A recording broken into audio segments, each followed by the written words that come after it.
Article was just printed, just came out a few minutes ago. Trump breaks the record for budget gridlock wins, scores big wins. So in 20 years, it hasn't been like it is now. That's just really positive stuff. So is President Trump pointing out that his administration, he believes, has won big on the economy and on foreign policy, issues that often get overshadowed by a lot of the discussion, especially during the few rough days that the White House has been enduring. So for more on this, we turn to Trace Gallagher for a look at some of the undercurrent stuff that's been going on, while a lot of us have been focused on some of the buzzier stuff. Trace, what's going on? Well, Martha, let's begin with foreign policy. Despite the Department of Justice today filing a criminal complaint against the North Korean hacker believed to be behind the 2014 Sony Pictures hack, and despite the U.S. Treasury Department slapping that hacker and his North Korean company with sanctions, U.S.-North Korea diplomacy appears to be moving forward. Kim Jong-un told a South Korean envoy that he continues to trust President Trump and continues to work toward fulfilling the promise he made to President Trump. Watch. Chairman Kim Jong-un reaffirmed his commitment for complete denuclearization of Korean Peninsula and expressed his willingness for close cooperation not only with South Korea but also with the United States in that regard.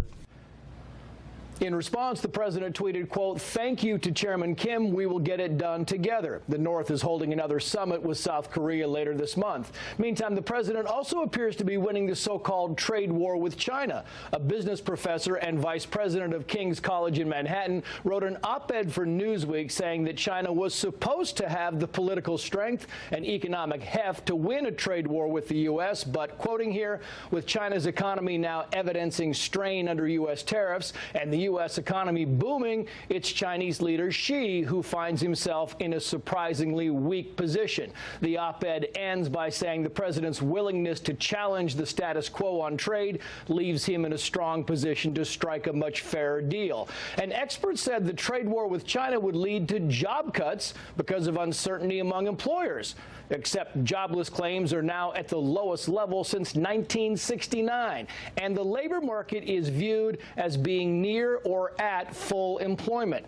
Finally, many on Capitol Hill are giving the president and his team credit for breaking a 20-year budget gridlock. Instead of passing one big omnibus bill to cover the federal budget, Trump and leaders of the House and Senate are passing bills to cover each individual department. Experts say it sounds wonky, but truly it's a big deal. Big deal is right. Trace, thank you very much. So here now with more to weigh in, our big perspective person, Bill Bennett, host of the Bill Bennett podcast, served as education secretary under President Reagan and is now a Fox News contributor. Bill, good evening. Good to see you. And this is just to mention President Trump getting off of Air Force One. He's just landed in Billings, Montana, on what looks like a lovely night. They have a 9 p.m. Rally in Billings, Montana tonight. And when you listen to what Trace had to say there, Bill, those are a lot of significant advances. Yeah, how about that? So we have this situation that's, I don't know whether it's laughable or appalling, in this op-ed where this guy bravely says he speaks up to the president, trying to thwart the president. What exactly is he trying to thwart the president from doing? Getting rid of ISIS, getting two excellent people on the Supreme Court, lowering taxes, stimulating an economy like we've never seen before, getting the Keystone Pipeline moving again, cracking down on MS-13 in sanctuary cities.